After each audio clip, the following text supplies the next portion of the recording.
Folks, what I have cooked up here is a beautiful chili bisque. This is a green chili bisque. It has some wonderful ingredients in it. The flavors are absolutely off the hook. And if you want a wonderful soup to try, this is great for the spring and summer, and it goes so well with other dishes. Please give it a try. I think you're going to be surprised at how just delicious this is.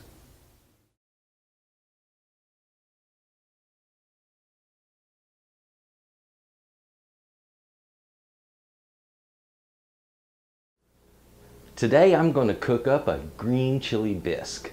Green chili bisque, what is that? Well, what is a bisque? It's generally a beautiful soup that is made with cream. And that's what we're going to have here. This is going to be green chilies. There's going to be cream involved. Oh, there's going to be a lot of good flavors here. We're going to go into how to get the skin off of the chilies and how to seed them out just the right way, how to remove those crowns. If you've never done this, this is a good lesson. And regardless of the kind of chili you're using, what I'm going to show today will work pretty much on all of them. So if you're using bell peppers or something like that, that'll work fine. And you'll find out that this method works on a lot of different kinds of green chilies. So what we're going to do is make a soup, and it is going to be delicious. Ladies and gentlemen, come over this way. Let's look at these ingredients and get busy cooking this up. I'm ready for some soup. Come on. For our bisque, we are going to be using, of course, plenty of green chilies. I have Anaheim chilies and also poblano chilies. These are both delicious chilies, and they're good, hearty, meaty chilies. You can use anything. You can use bell peppers. You can use banana chilies. You can use any kind that you decide you want to use. Just grab some green chilies and go with it. All right, we're going to be using some olive oil, a red onion, salt, heavy cream, chicken broth, and shredded extra sharp cheddar cheese. Folks, this is going to be a delicious cheesy bisque, and it will be memorable. I guarantee you that. Folks, when it comes to working the skin off of chilies, nothing works better than just plain fire, okay? I'm gonna put my chilies on there. You're gonna hear some popping and cracking sounds. That's the skin blistering and snapping. I'm gonna do all of my chilies this way. And the parts that my stove won't scorch, I'm gonna use a torch on. You can also do this in an oven. If you have a broiler, you put these under the broiler and give them about 5 to 7 minutes per side, turning them over in the middle, and after that, put them in a plastic bag. Give them 10 minutes in that bag and they will sweat the skin off. The skin peels off easy after that. This is a neat way of doing it. And what I like about this, it also gives you that beautiful aroma. It just fills the air. Now when I said you can use a torch, I wasn't playing around. I was serious about that. This does work. It works fine. It's quick. And it allows you to get to areas on the chili that's hard to get to with the regular burner. The tips and around the crown is what I'm talking about. What you're seeing me do here is I'm peeling that skin off of the chili now that I've scorched it. And you can blister it and do this the same way. This scorching gives it a little bit of a char flavor. If you want to keep that in your bisque, you can do it. I don't like the little black flecks and stuff like that, so I usually just wash mine off. And I'm going to show you what I do on my chilies right here, because we're going to wash it, and then I'm going to remove the crown, and we'll remove any veins and seeds. There we go. Now you don't have to just lose your mind making sure that you get virtually every single little bit of skin off. That's not the issue. The issue here is just to prep it in such a way that when we make a bisque from it, we have a fairly clean product, okay? Now what I want to do here, there is a slit that started. Sometimes if there's not this going on, you can simply poke your finger into the side of it and slide down just like that, and it'll open it right up. In the top you'll have your seed pod right there, and what we're going to do is just peel back the crown at the top. See there? Peel that loose. Boom, there's the crown.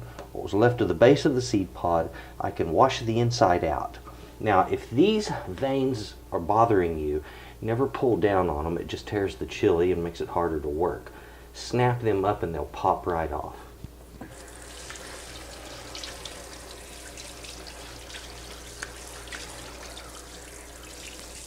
That's all there is to it.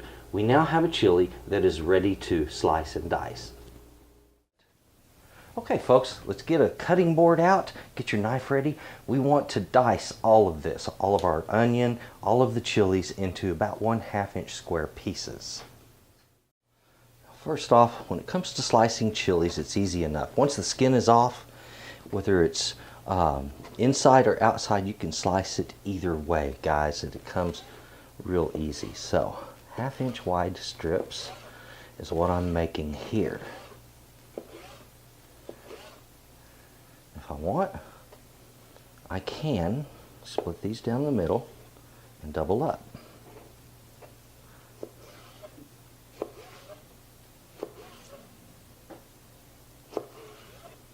There we go. And that's the kind of strip I'm talking about right there. Same thing here. They're really similar, aren't they? Okay.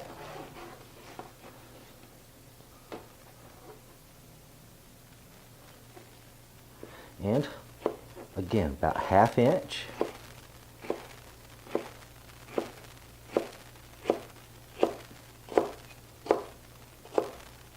So we have nice, come on, cut for me, the tip of it.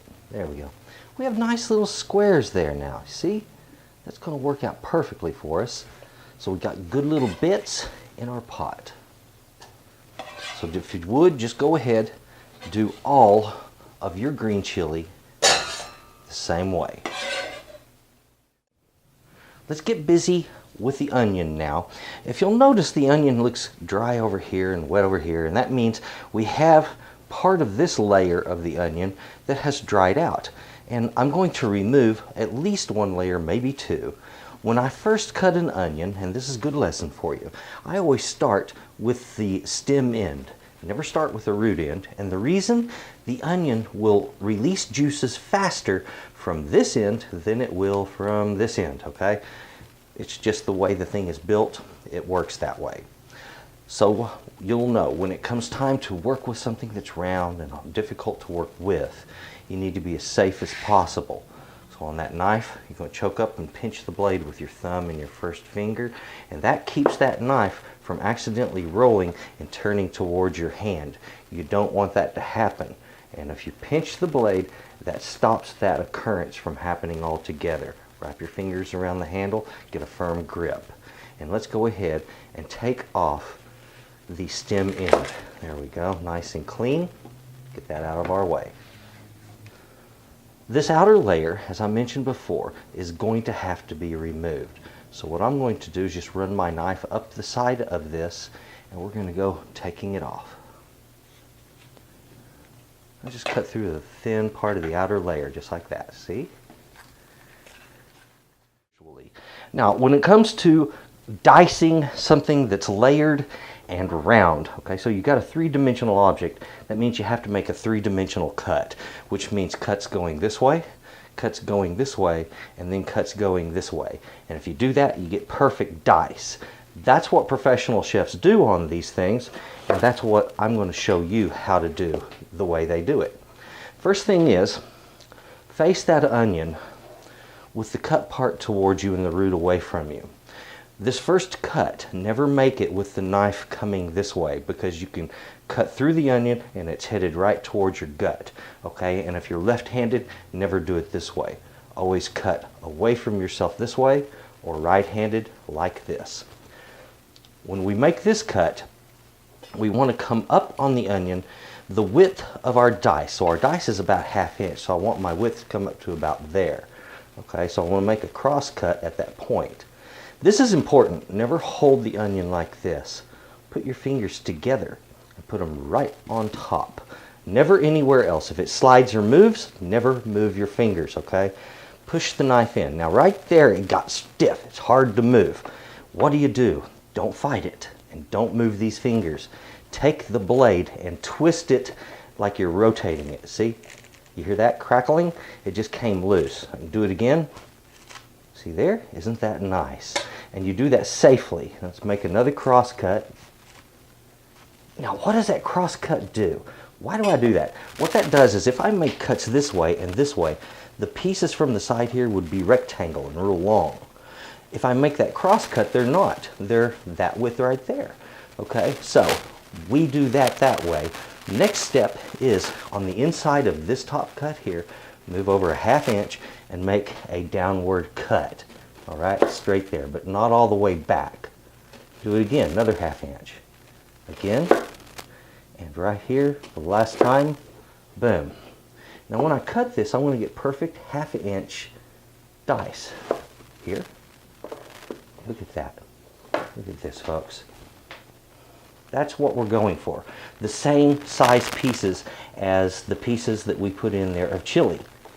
Why is this important? It's important because you want everything to cook at an even pace, at an even rate. And this is a good way to ensure that. Plus, it gives you a very, very good looking dice, a very professional appearance in your work. How do you like that? Or how do you like them apples? There we go. Now, if you're worried about any waste, you can always just do a little of this, this. You're going to get it all if you want. Very little waste. There we go. Beautiful.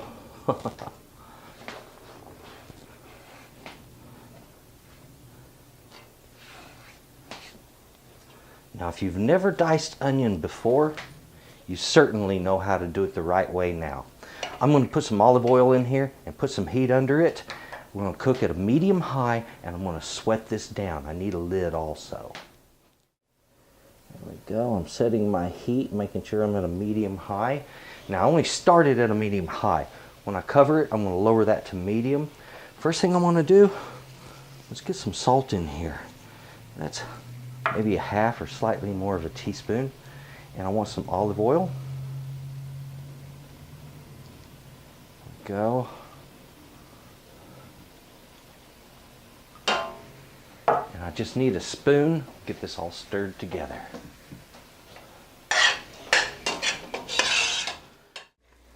I have been simmering this, and actually I should say I've been sweating it.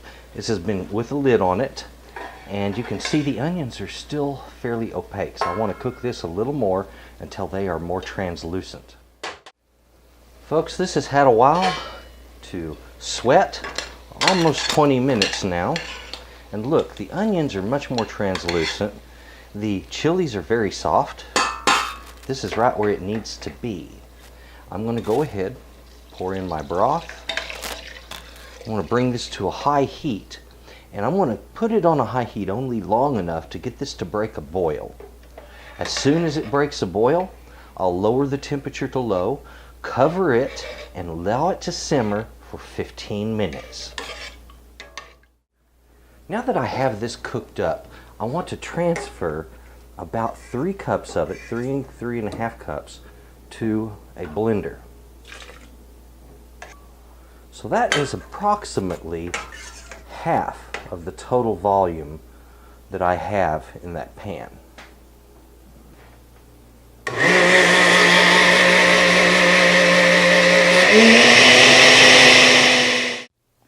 Pour that right back in there.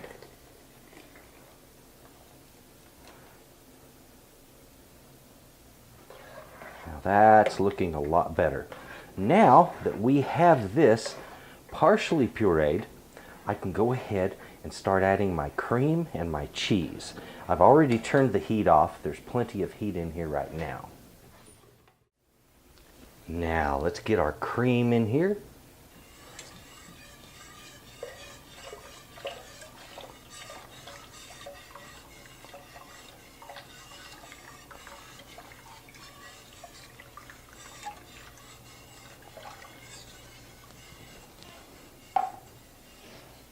That is gorgeous. Now we're going to make it decadent. Now folks, if your cheese isn't melting the way it should be, maybe your cream was a little colder than mine, you can put that over a low heat and gently heat this back up. Don't boil it. No, you don't want to do that because you can cause things to come apart on you, and that would be a mess. The recipe that you have here, your ingredients quantities, that's 2 pounds of green chilies with the skin removed, decrowned and seeded and then sliced and diced as you've seen. So 2 pounds of green chilies diced out, 1 quart of chicken broth, 2 cups of heavy cream, 1 medium to large red onion, olive oil, and you're going to be using up to about 1/4 cup on that, a teaspoon of salt, and on the cheese back there, that was 8 ounces of shredded extra sharp cheddar cheese. Ladies and gentlemen, let's take another look at that bisque. Oh, this is a delicious goodie. Oh man.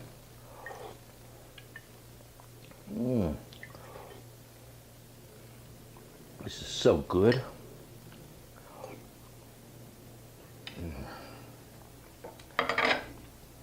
I'm definitely going to be enjoying this. Oh, it's going to be a second bowl too. Folks, it is so good. The chili flavor just stands up in it. But is it spicy? Not at all. It is a mild dish that is just flavorful. There's a slightly sweet side to it from that red onion. Creamy, a slight cheese side to it that it pairs perfectly with that green chili. Ladies and gentlemen, this is a fantastic recipe and you're going to enjoy it when you try it.